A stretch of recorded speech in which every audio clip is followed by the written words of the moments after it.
Okay, hi everybody. I think I'm going to get us going here and other folks can join in late if they're interested. So thanks for being here and being here on short notice. I also want to introduce to you someone that maybe you haven't met in person. So Lema Jean-Baptiste is the Director of Business and Finance for the district, and the operations department falls under her domain. So I invited her to be with us too. Lema, if you say hello, then I think your face will come up for everybody. Hi, everyone. Thank you for having us on this call. I'm impressed with the participation and looking forward to the conversation. Great. Okay. So basically, the impetus for the call has been some conversations that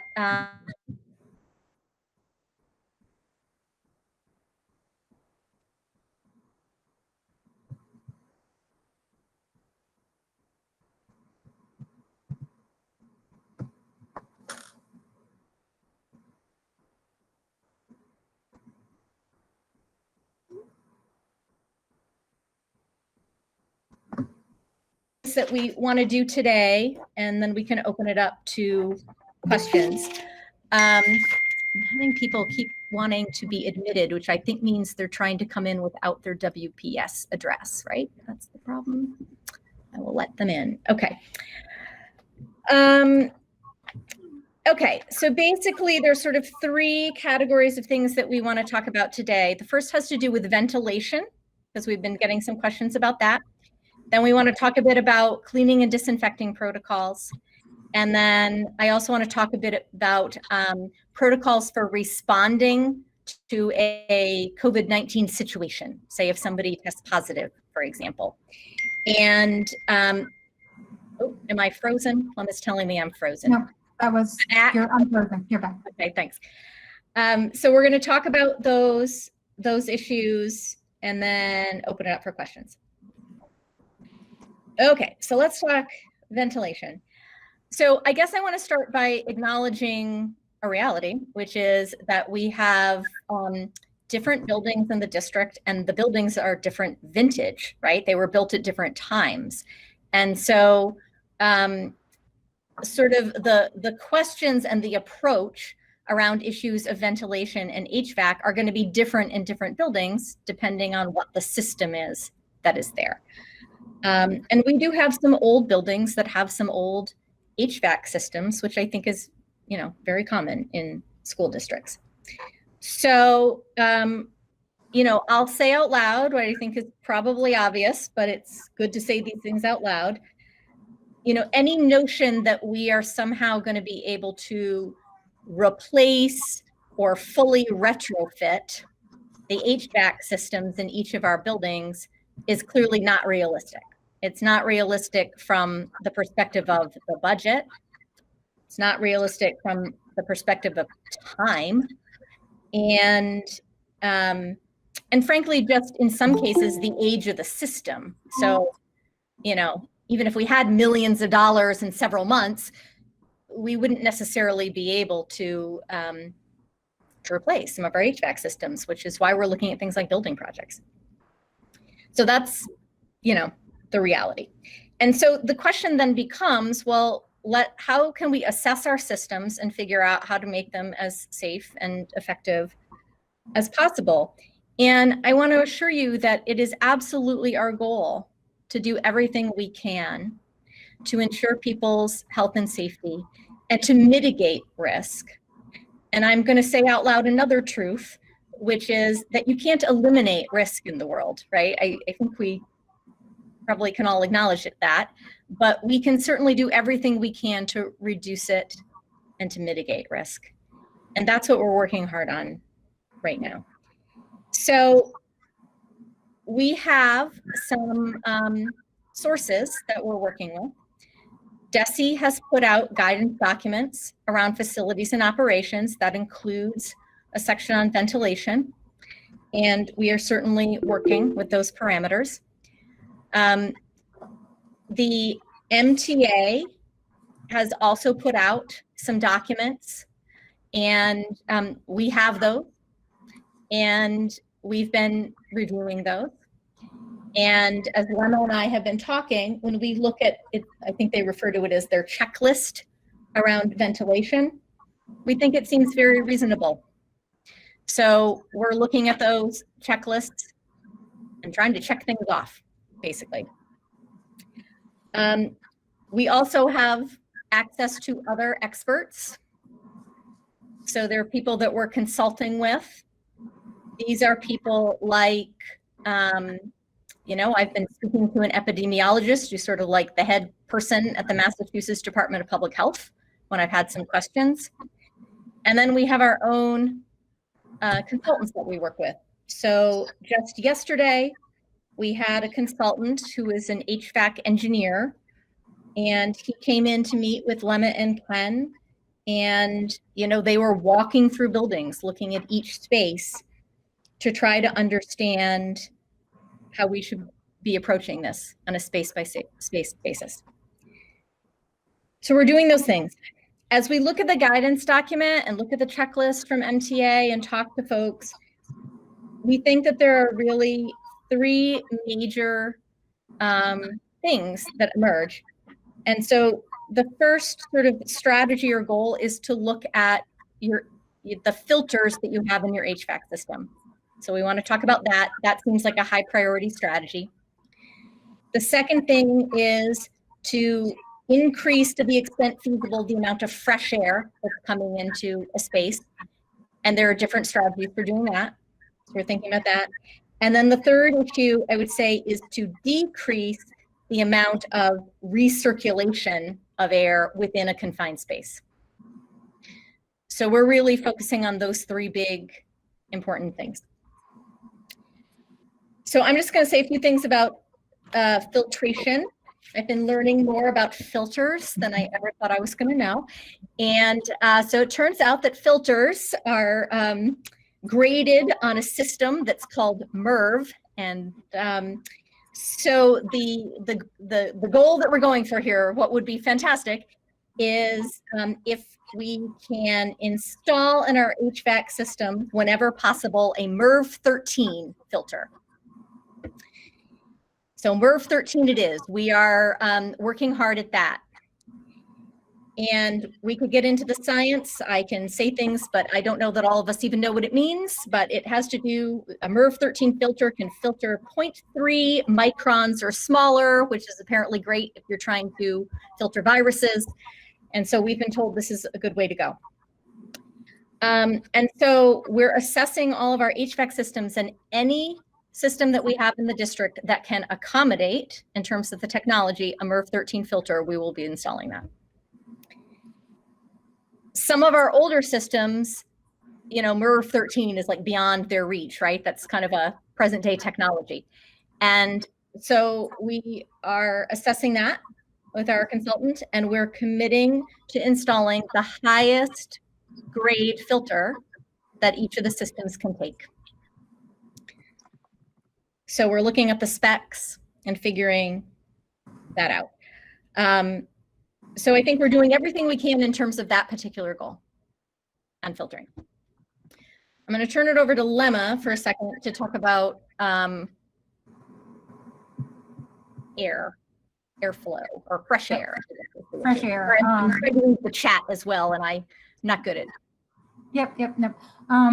So for fresh air, one key piece of our guidance from DESE is that we should try to increase the proportion of fresh air intake that we get through our mechanical systems and just generally through our windows and through our buildings. So we're taking, again, because our buildings are all different, we have to take a customized approach to this problem and look at it, you know, in a case-by-case basis. So it is a combination of, first of all, mechanical systems. So I can speak to that a little bit. One thing that teachers may or may not be aware of, but is that there are mechanical systems throughout our buildings that do provide fresh air. So even when your window is closed, depending on the controls and the dampers in those systems, they may be supplying fresh air to your classrooms and to our buildings. That is particularly true for our air handlers and for our univents. So in classrooms that have univents, especially the newer univents, we should have control over the fresh air input through the damper on that univent. That's reassuring. The other system, as I mentioned, is the air handler. And that's a little bit more of a centralized system that our operations department will be looking at and controlling. Most of our newer air handlers also can have like variable systems, so they're not fixed systems for the ventilation there. And we can adjust the portion of outside air there. So as a case study, the high school, we have a summer recommissioning project at the high school. This was something previously planned, and I'm feeling very grateful that we had it on the agenda for this summer, because we've got our contractors booked and they're committed to coming in August to do a recommissioning. And what that recommissioning is kind of a fine tuning that allows our controls to properly modify the fresh air intake on the air handlers in our mechanical systems at the high school. So we'll have better control on those by the time the summer is over, and the same will be true on the high school univents. We'll be looking at all of those univents and making sure that we can have local control in the classroom through on the univent status. So that's there. At Thurston, at the middle school level, we are in a multi-year project to upgrade our univents. And I'll be honest, not all, I can't guarantee that all will be done by this winter, because it is very hard to execute on that, given the lead times, just in the supply chain. It's hard to get the univents delivered. But my calculation is that 2/3 of the rooms that were slated for univent replacement will be done by the fall. And that will allow us better control on the fresh air intake in those classrooms at Thurston. And even on the ones that have the older univents, we will also be looking at those and having our maintenance staff adjust to the extent that they can adjust the dampers there so that they can bring in outside air. So those are mechanical systems that supply fresh air to our buildings. The other mechanism for supplying fresh air is through our windows. So that's pretty straightforward and more visible and palpable to everybody.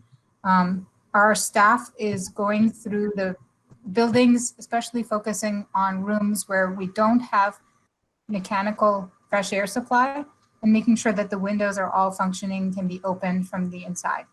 So that's one step. We will provide some fans to each building so that principals can use them in rooms where they don't get good airflow, maybe because it's facing the courtyard or whatever reason.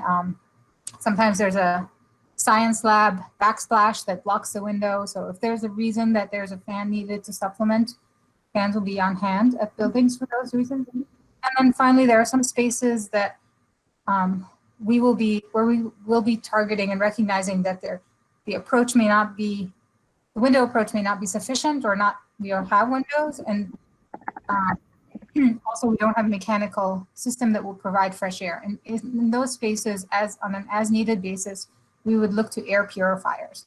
So we'll either supply an air purifier, or we'll determine that that space really shouldn't be used. Certainly not ever for more than one person, or completely closed off. So that will be their approach on remaining spaces. Those are mostly offices. Based on my walkthroughs of our buildings, I don't think any classrooms will be roped off and not used because of these reasons. So we'll be able to get fresh air through one of our routes, one way or the other.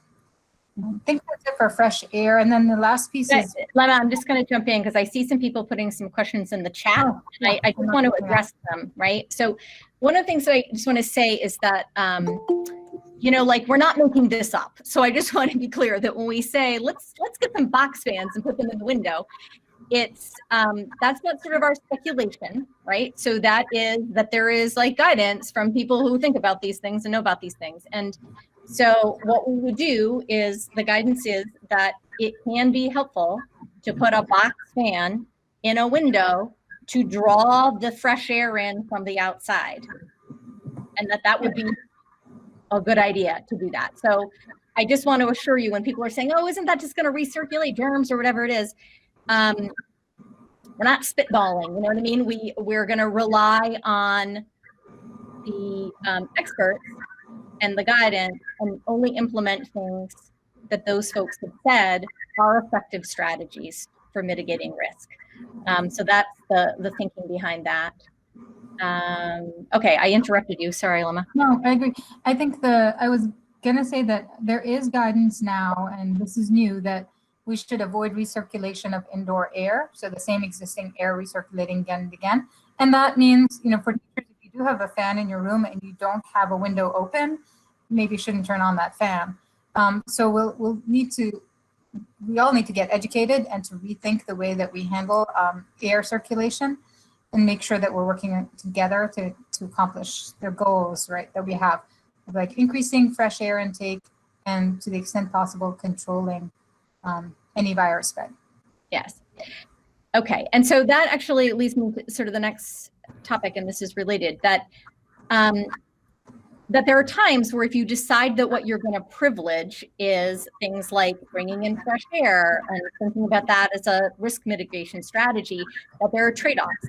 So for example, when Lemma says, well, you draw more fresh air in if you open up the dampers fully on the univents, that's true. And what that means is if it's hot outside, then it's not going to be as cool inside. And if it's cold outside, then it's not going to be as warm inside because we're bringing fresh air in. And so those are the kinds of things that we would have to say, okay, well, we're just going to choose that we're going to, you know, prioritize fresh air in a way that we might not in another context. So similarly, I think that there are probably questions about the use of air conditioners. And so the guidance around air conditioners, I would say, is not as clear as things like filters, for example.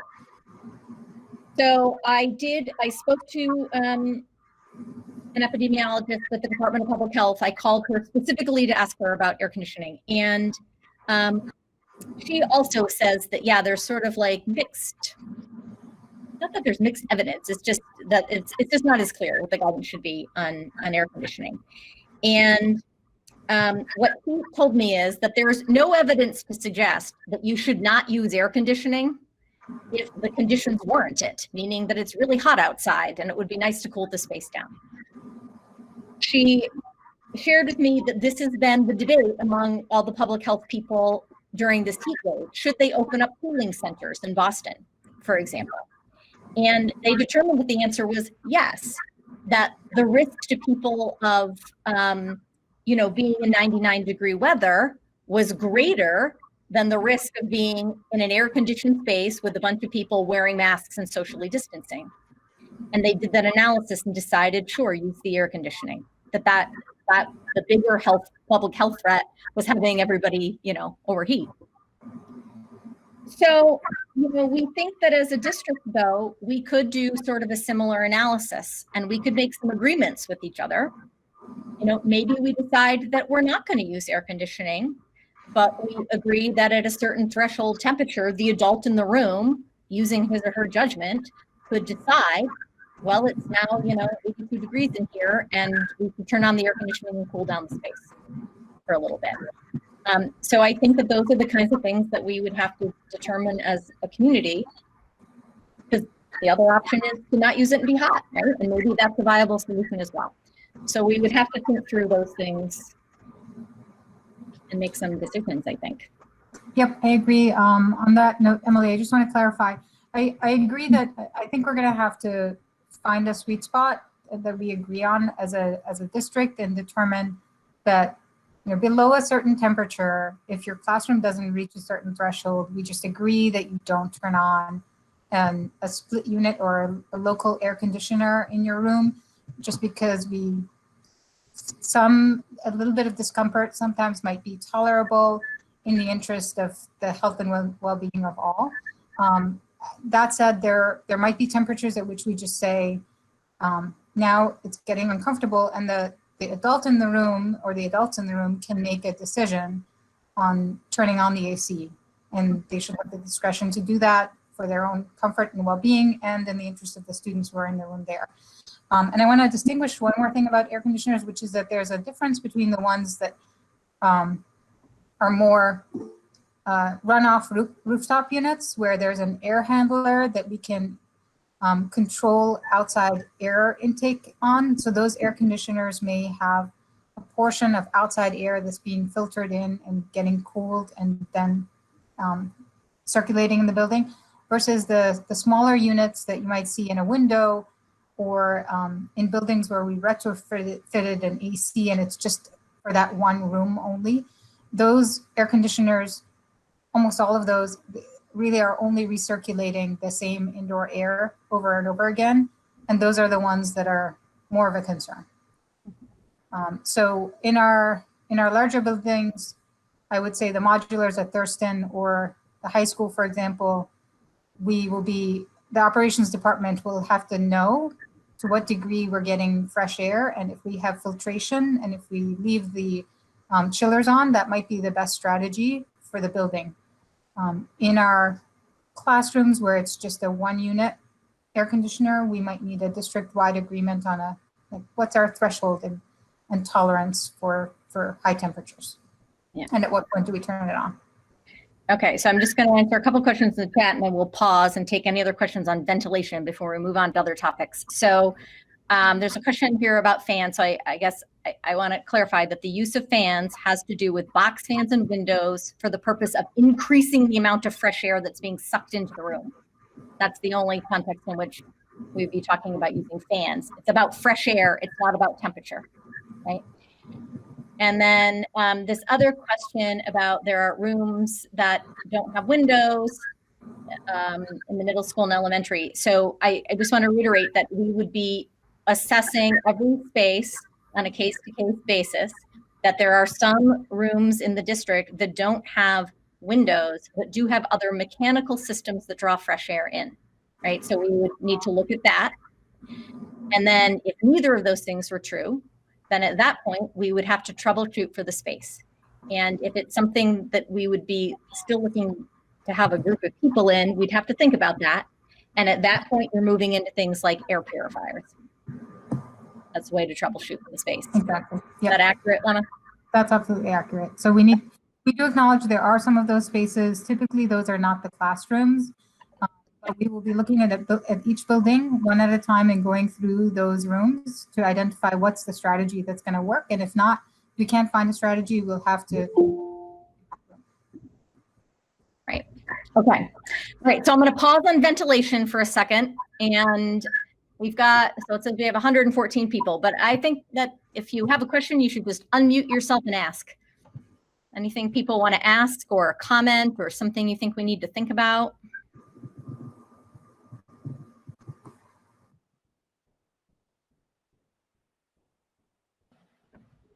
I am Emily, can I ask a question? Sure, please.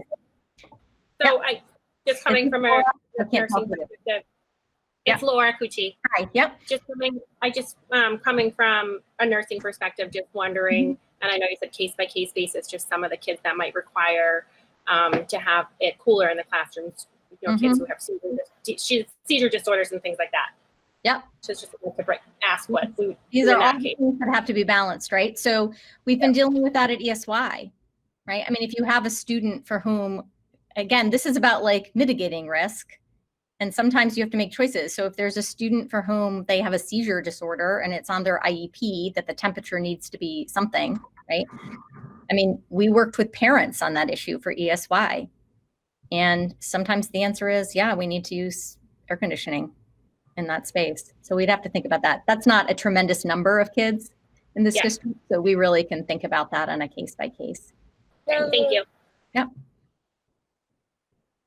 Anybody else? About bathrooms, and the answer on bathrooms is that unfortunately it also varies by building, which is challenging. So some of the buildings do have air handlers that supply, like they have a mechanical source of air, and some of it could be outside air because we can control that air handler.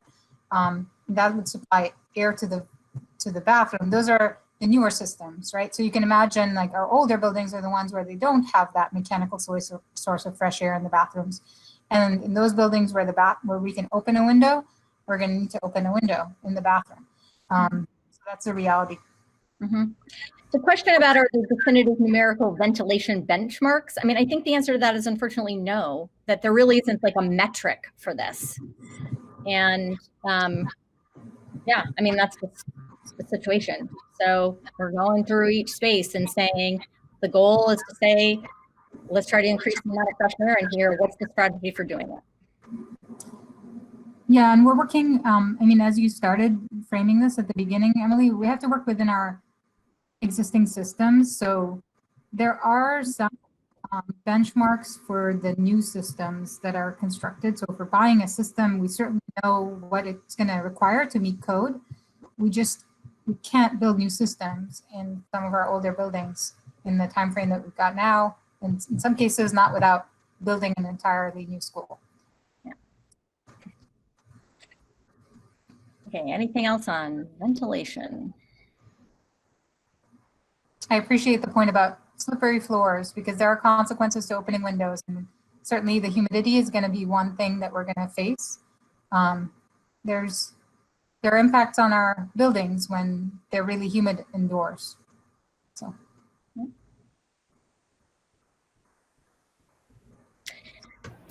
Okay. I appreciate the point about slippery floors because there are consequences to opening windows. Why are we? The humidity is going to be one thing that we're going to face. There are impacts on our buildings when they're really humid indoors. Can I ask a question? I don't know. If you Yes, can I ask a see me? question? Okay. I just want Jocelyn, I just want to ask in general, is somebody? Jocelyn, can you mute?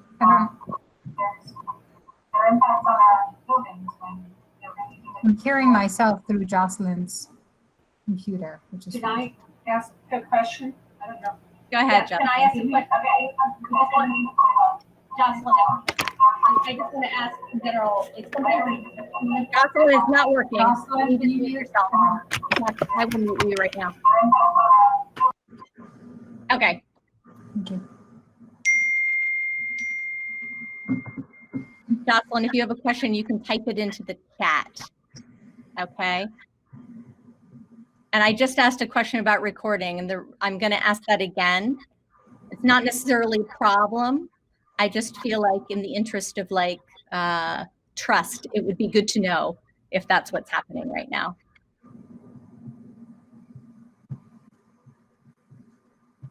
Great. Okay. All right. So let's talk about cleaning and disinfecting. Lana, you want to talk about that? Oh, yes, sorry.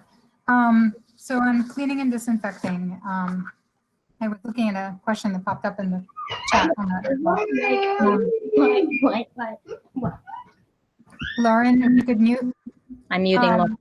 Okay. So the first and most important thing to highlight is that our operations staff has been looking at the CDC recommendations when it comes to cleaning. And that is how we developed our protocol for cleaning during ESY. And that's been our first opportunity to test that on the ground. And granted, ESY, we have smaller numbers there, but so far so good. Our custodial staff, I think, feel like a great deal of responsibility here on behalf of all the staff and students in our buildings, and they're taking ownership of this, and I really applaud them for that. And I want to acknowledge and just say that I know it's not easy to keep our schools clean, and we've not always been satisfied with what they look like when we come in the morning. So I recognize that, and we're going to need to earn your confidence when it comes to cleaning. But the steps here that we've taken are to review the CDC recommendations and to make sure that our protocols are in line with those recommendations. We have also tried to write up a daily cleaning protocol and a weekly cleaning protocol that is, I think, both achievable and that meets the needs of what we're facing here. When I say achievable, that means some of the daily duties are the same duties that we expect of our custodians. We've always expected of them, right? So emptying trash and cleaning floors, and we're going to need to really have them follow through on all of those cleaning duties. There are some things, though, that are new due to COVID that will be, there'll be more of a focus on. And I can give some examples of that. So that will mean wiping down desk surfaces in classrooms. We are asking custodians to be doing that, for example, on a nightly basis. We're asking custodians to pay more attention to sinks because there will be a lot of hand washing at the sinks, as well as bottle fillers, because we'll be asking students to bring water bottles and using the bottle fillers. And again, Those are important places for attention to be paid. And bathrooms have always been on the agenda for custodians. I would say during the day, we don't have a set schedule for repeat cleaning of bathrooms, but this is going to be a priority for the custodians during the day, to keep up with cleaning in the bathrooms and to respond to any other needs, and to make sure that as trash barrels become filled during the day, they respond and empty them promptly. In the nightly and in the cleaning that occurs on any remote days during the week, what we will be doing is doing some of the more deep disinfecting. So that is where we use our electrostatic sprayers. So it would happen on a daily basis after school hours when staff are no longer in the building, because that is when it's safe to use those sprays. The custodians will, of course, be wearing PPE when they're using those sprayers, but that's when we plan to do disinfecting after we've done the preliminary cleaning. So after a wipe down of the desks, there's an additional spraying of the disinfectant in the classroom. And the spraying will also be done on high touch surfaces such as doorknobs or handrails on stairs, doors and hallways, those kinds of high touch surfaces that might be areas for additional focus. So I'd say those are some of the highlights on cleaning. Oh, I forgot to mention one thing, and this is that I recognize there are a lot of needs in cleaning. There are, you know, in an ideal world, we would be wiping down doorknobs, for example, or wiping down all high touch surfaces multiple times during the day, especially if the student cohorts change. That's not going to be realistic if we have one custodian on site in a building during the day when students are there. So to that end, we're providing some supplies to our staff, and we'll just give you have the discretion to use that on an as needed basis. So there will be like a quart-sized bottle of disinfectant. It is an EPA approved disinfectant, and we have data sheets on all of those if anyone's curious.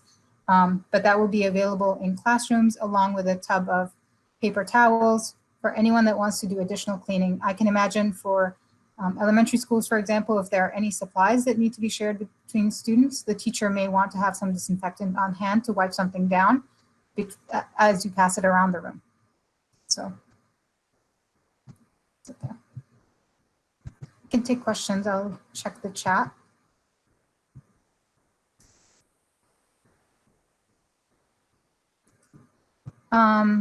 We have not purchased, I see a question about touchless soap dispensers. We have not purchased those.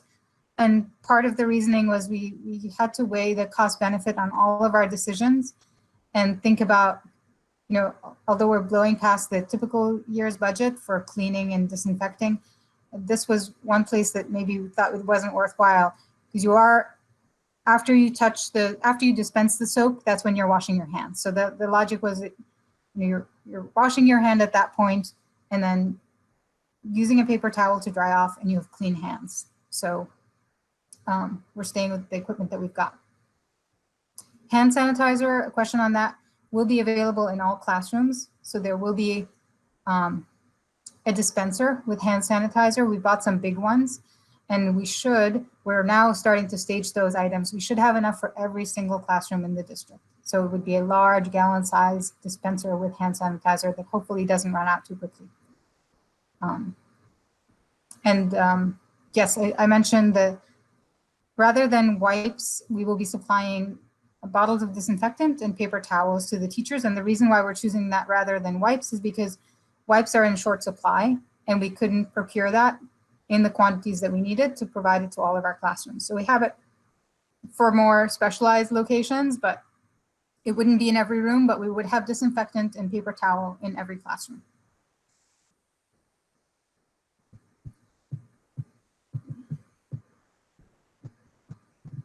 Looking to see if there's anything else here that I've missed.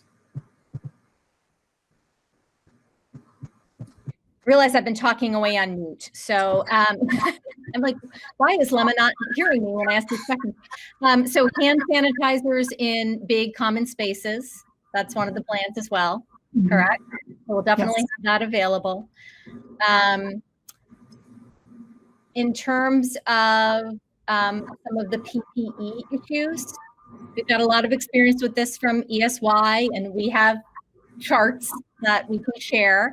So for every particular job role, there is particular PPE that's associated with that. So people who have the need for gloves, for example, or gowns, or in some cases booties or face shields or whatever it is, that is sort of all mapped out.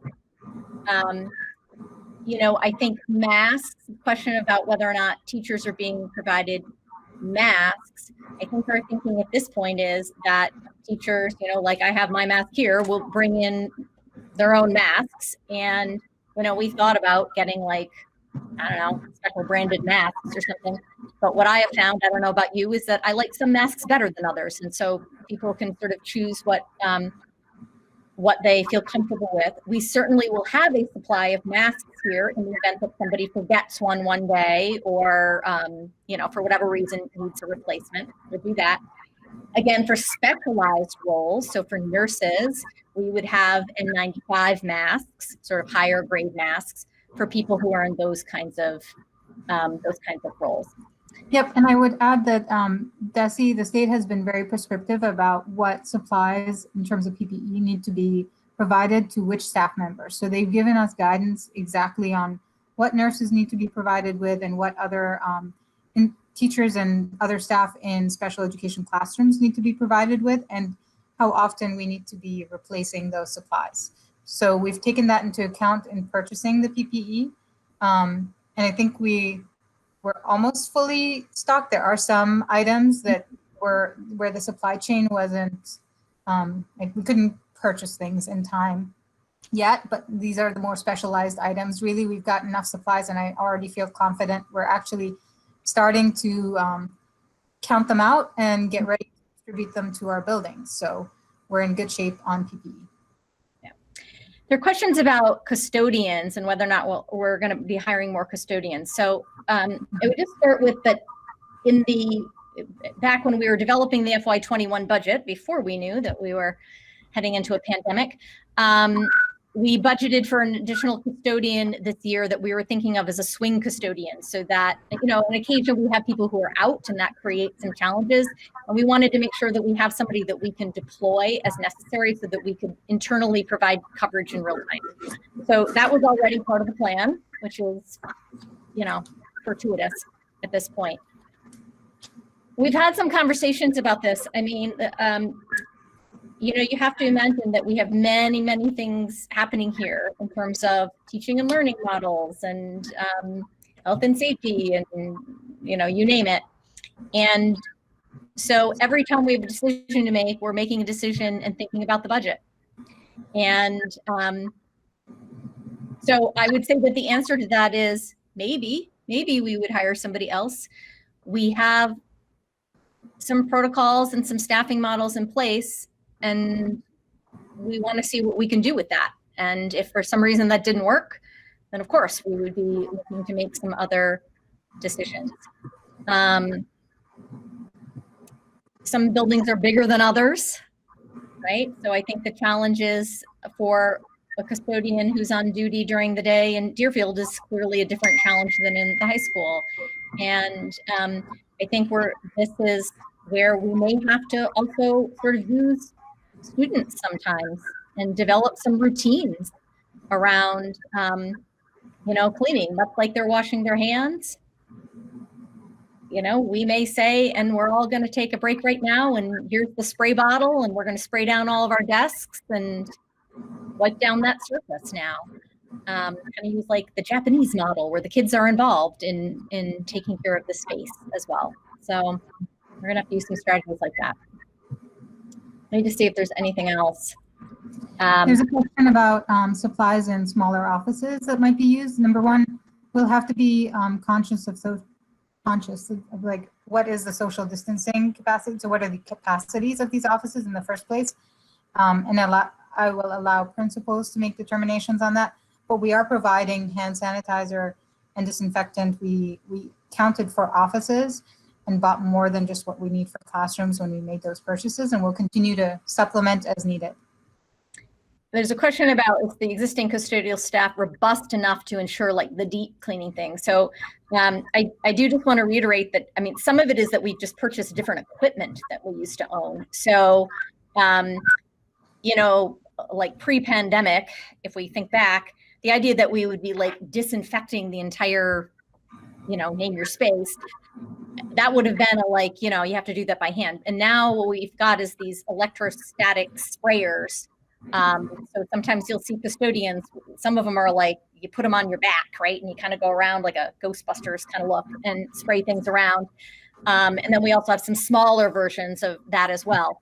So it is actually kind of remarkable how quickly using that equipment, you can disinfect a large space. So the high school cafeteria, if you can picture how big that is, I mean, a couple of people with those backpacks can disinfect the entire thing in, I don't know, like 15 minutes or something. I mean, it's, I don't know. Probably a little bit longer, but yes. A little longer. It's much faster than wiping it down by hand. But I've also in my meetings with custodians, especially for the launch of ESY, stressed that there are some things we do need to wipe down by hand because you need to remove a layer of dirt and then use the disinfectant. So I think to that end, like at a level like the high school where the students are older, if the students take a paper towel and then a little bit of disinfectant and wipe down their desk, especially in between classrooms, they can be partners on this with us. So that would be a big help. Yeah. Yeah, I'm looking at comment here. I agree. I mean, if I were teaching high school right now, I probably would be taking the last 3 minutes of the period and doing my, like, you know, desk wipe down routine and having kids wipe down the desk. And I frankly would probably do it again when the kids arrive, you know, and I don't know if there's actually a rational reason for that, if it's been wiped down, but just in terms of like implementing a habit with the kids that we've got to think about wiping down our space and the culture of kind of like taking care of each other and thinking about that. So, okay, so I'm cognizant of time and I have another topic. So anything else that people want to ask or comment on about cleaning or disinfecting?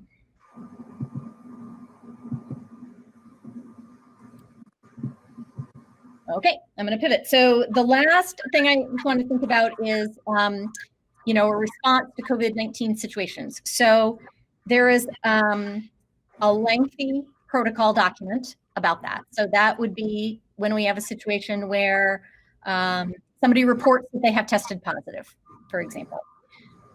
Or, you know, we're going to get into situations where somebody has a symptom, right? And so I'm not planning to talk about all of those protocols, and I am happy to, if you haven't seen it, share the whole document so everybody can read it. But clearly, you know, we have expectations around if you are sick, you stay home. If you have a symptom, we would want people to access testing. And there's going to be a lot to manage and keep track of in these situations. Certainly, if we had a situation where we needed to work with public health to implement contact tracing. So the way that we're thinking about this is that we're creating a team. I need a better name for it, but right now I'm calling it the COVID-19 team, not terribly creative. But I'm thinking of this as like a unit. And so the unit is going to be headed up by a part-time nurse, so an RN, somebody with medical expertise. And then we will have 2 other full-time members of the team. I'm going to say their names out loud. I have spoken to them, so this is not a surprise when I say it out loud. So Matt Gillis, who's the athletic director, and Paul Lilla, who is our athletic trainer. We're anticipating that fall athletics may not really be happening in the same way as before, so they have some time in their schedule. And so the nurse and Matt and Paul are going to function as a unit, and they will be the prime point of contact for families and for staff around issues related to things having to do with COVID-19. There are a couple of advantages to this. I think that it will free up our building nurses so that they can focus on the things that they focus on all the time. And it will also streamline communication and it will have a bunch of people who are implementing those protocols and keeping track in real time of sort of where we are with all of these things. Who's out? When are they expected back? What's the situation? Can act as a liaison to public health. And it will just keep everything contained in a streamlined way. I think that's an insight we've had based on our experience in ESY. So they'll function in that way. Obviously, we have a school physician who also will consult to the team. And we may even have some other staffing ideas for this team. But we're trying to come up with a clear model for how protocols will be implemented. Okay, somebody's asking if COVID testing will be available through the Westwood schools in the event that someone has a symptom. The answer to that is no. We don't have access to that. We're a school department. We don't have access to COVID-19 tests. And so I'm not able to do that. You've probably heard that there are universities that are contracting with places like the Broad Institute, for example, to have sort of testing protocols and whatnot in place. And I fully acknowledge that would be fantastic. The scope and scale of that, the fact that like Harvard can do it is a testament to how big an organization they are and probably what their budget is. And so they can contract out with this private entity to do that. We're in public schools, that's not realistic. Having said that, I've been talking to superintendents, like we've looked into it to say, would that be possible or not? And the cost, when you consider that we have 3,000 students and 500 and some employees, it's just not reasonable. So the answer is no. And, I've been pretty clear that I do fully understand that the capacity of the system to turn around test results quickly is really important in terms of those DESE protocols. And I understand that reality. We'll see. It may be that the best laid plans can't be implemented, and then we'll have to deal with that reality, right? And so that will influence what model we function in as a district. Are students and teachers expected to get tested prior to school starting? I have to say, I don't really think that I have the authority to require that. So do I think that would be a wonderful idea? Sure. And I do think that we do need to start cultivating a culture where we think about the fact that our behavior is impacting the community. And I certainly will be messaging that. And I have no doubt that, everybody on this call feels that and feels personally responsible for thinking about how what they do impacts the safety, of people that they know. In terms of things, I just don't think that I'm able, though, to say you have to show up with a copy of a test result in order to come to public school. That would have to come from somebody other than us to do that. So I'll pause there. Any questions, comments?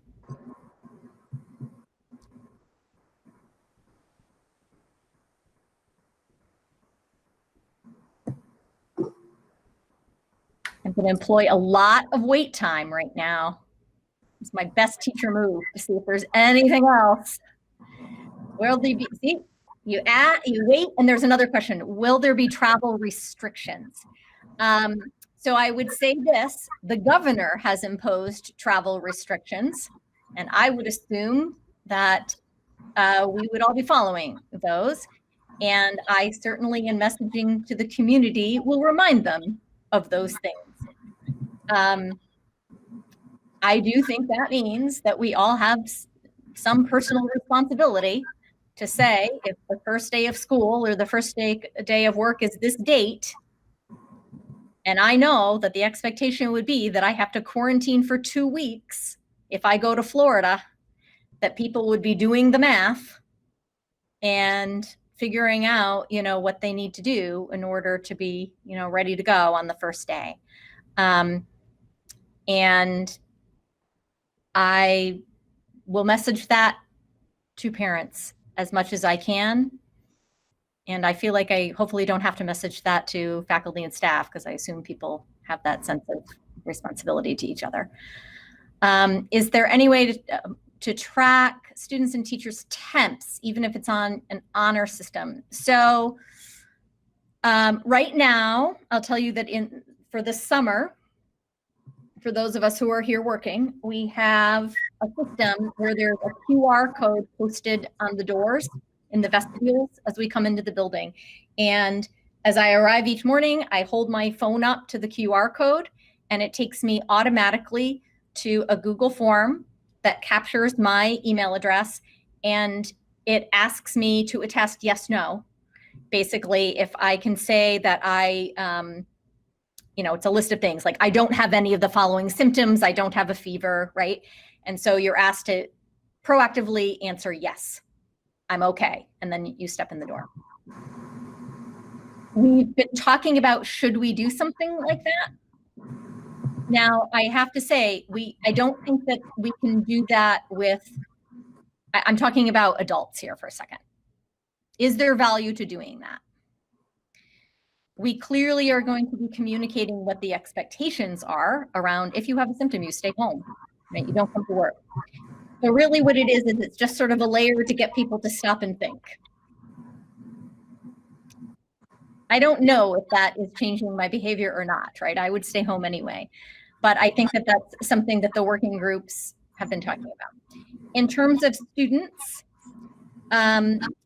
we will be communicating out to parents that the expectation is that parents will be monitoring their students' health, and that, again, they do not send them to school if they have any kind of symptom or fever.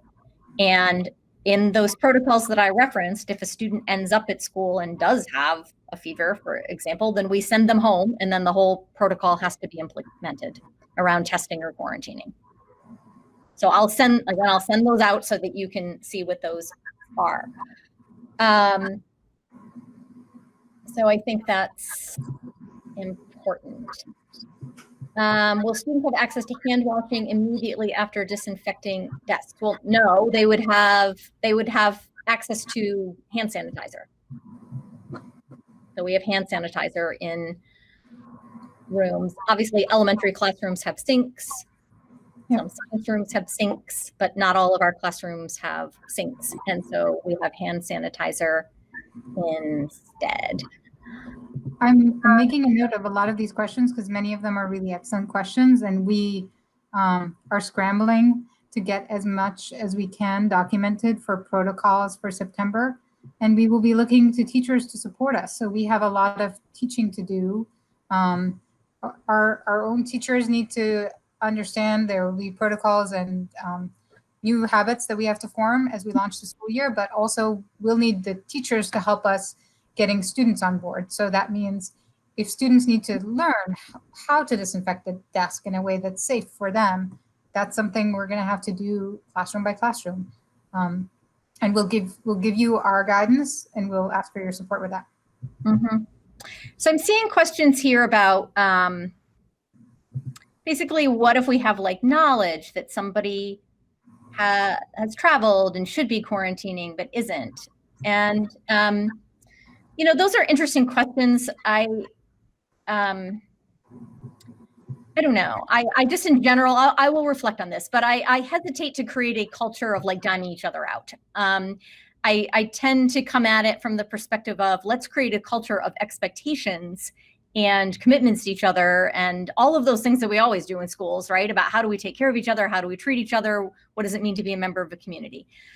That COVID-19 team that I mentioned, I think that they would be the people where if we had a concern that, somebody had just been to a hot spot and is back in school, then those would be the folks who might reach out to a family to say, hey, we understand that Larry was just in Florida and perhaps, you're not aware, but here's what we're going to need now.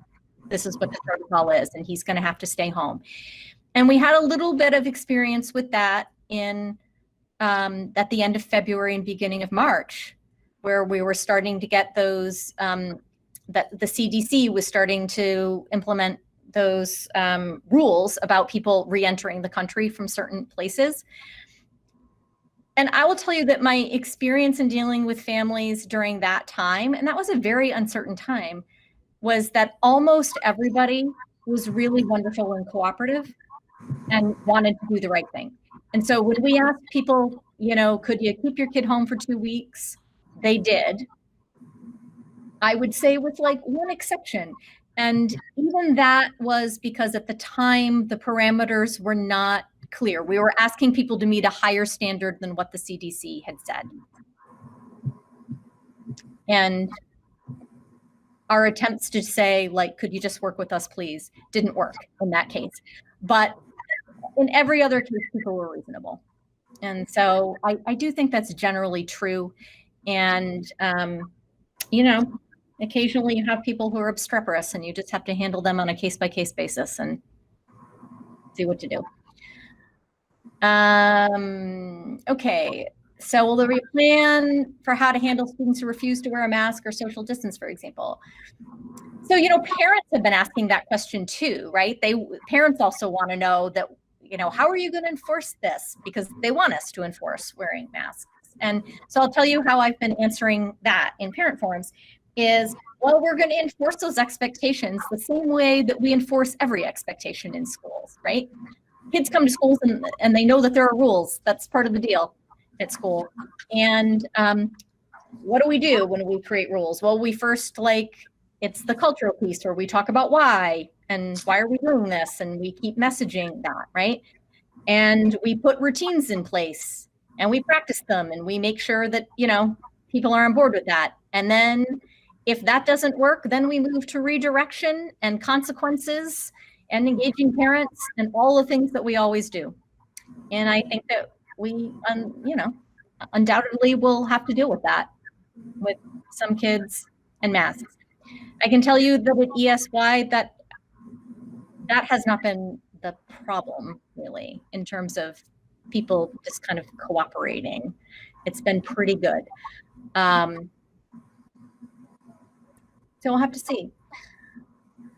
If a student or staff has a COVID test, for whatever reason, must it come back negative before the student or staff returns to work? So again, I will put out that guidance document, but I mean, the short answer is sort of. So that's not a short, there isn't a short answer. So the answer is that you would have to get a test, and then in order to return to work, you would need a negative test result plus 72 hours of being symptom-free. So there's sort of a combination. Or there are cases where you've had the test, you don't have your test result back, let's say, because it's taking a long time. In that case, you have to have been out at least 2 weeks and 72 hours symptom-free. It's a combination of things. Emily, I can address a question on playgrounds. So I'd say that that's still under review, but we do have some guidance, previous DESE guidance that said we should be disinfecting playgrounds. If we're going to be doing that, that would be on a nightly basis by the custodian staff. And with a focus on plastic or metal high-touch surfaces.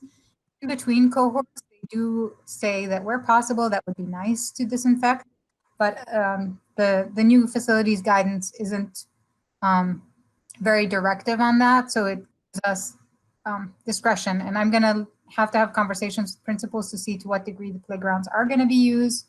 I am reassured by the fact that that equipment is outdoors, so getting exposed to UV light during the day, and that will help kill some virus that's on there. I know our custodians, because we only have one per building, they cannot be outdoors disinfecting a playground in between cohorts during the school day. So that won't be feasible. So it would have to be on the teaching staff, or we'd have to just space out the usage of those, like between cohorts, leave enough time so that we're not risking that there's going to be any virus spread. And I want to emphasize that all of the things we've been saying, it's the DESE guidance says this over and over again. It's always on page 1, that it's a combination of measures that matters. So it's a combination of the mask and washing your hand and doing everything else, socially distancing and the cleaning and the protocols and the fresh air in the windows, all of those things together that will help. And it's not one thing alone. Yeah, right.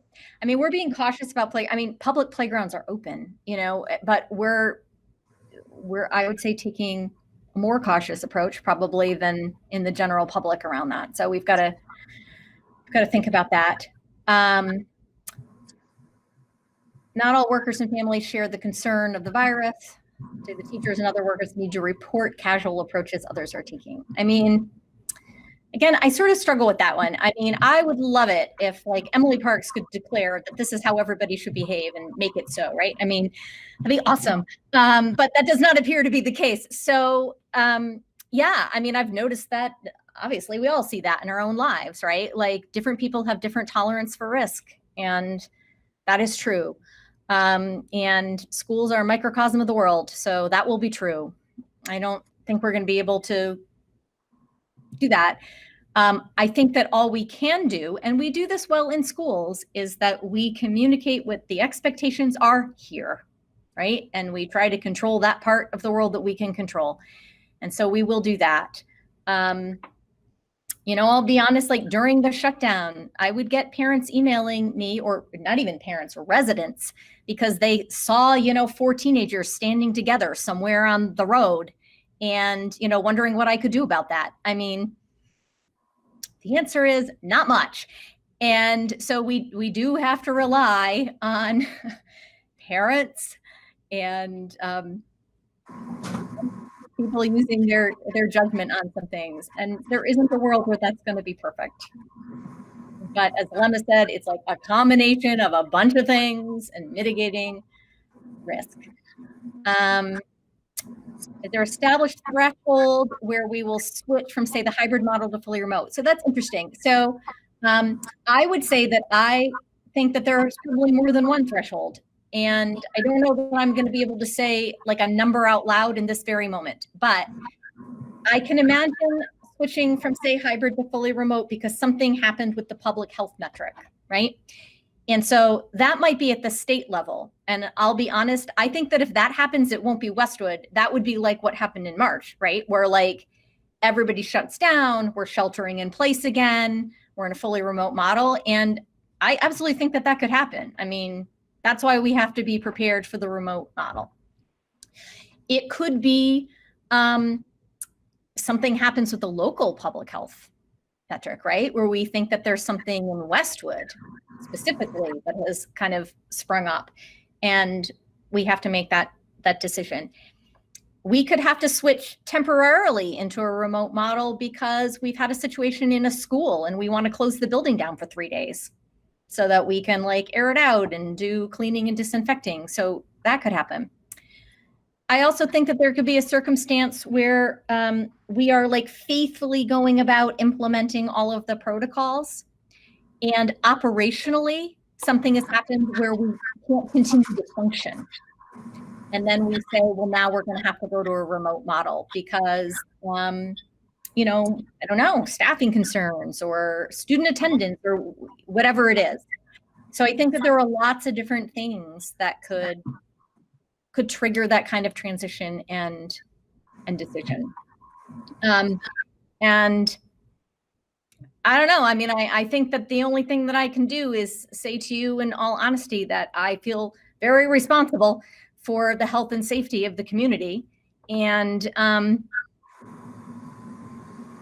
think back to March, and I remember very clearly making the decision to shut down the district, which you will recall was a full 5 days before the governor shut down the state. And, I'm going to say that was one of the harder decisions I've made in my professional life, to do that, understanding what the implications of that were. But at that time, I felt that it was the right thing to do, and so I did it. And I will always do my best to apply that kind of thinking and judgment in making decisions about what model we're in and how we're functioning here in the Westwood Public Schools. So I can just assure you of that I will think about it in that same kind of way. And, you know, while I'm like pontificating, I will also say that I also feel very, very responsible for making sure that students in Westwood are educated. And, you know, I think that people get into education because we're fueled by a sense of mission and purpose. And I'm sure everybody on this call agrees that like educating kids, that's a very important mission. And we signed up for it. And so I want to make sure that we are trying our very best in Westwood to meet that responsibility to the best of our ability. And I want the community to know that we're doing that too. So there are a lot of things that have to be weighed and whatnot. And we're in one of those situations in life where, you know, problems are things that have like clear solutions. I think what we have today is more like a dilemma where we have to sort of figure out how we're going to go and weigh a bunch of things and then assess the extent of which it's working.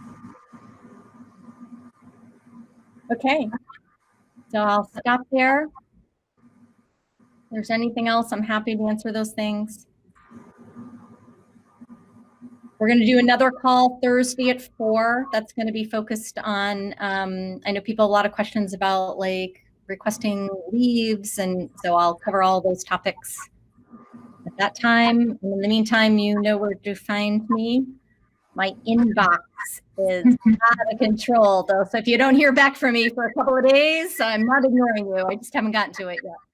Yeah, I want to say some of the questions that are on here were really great. So I've captured those so that we can continue to work on them, make sure that they're documented in the protocols that we're preparing for the start of school.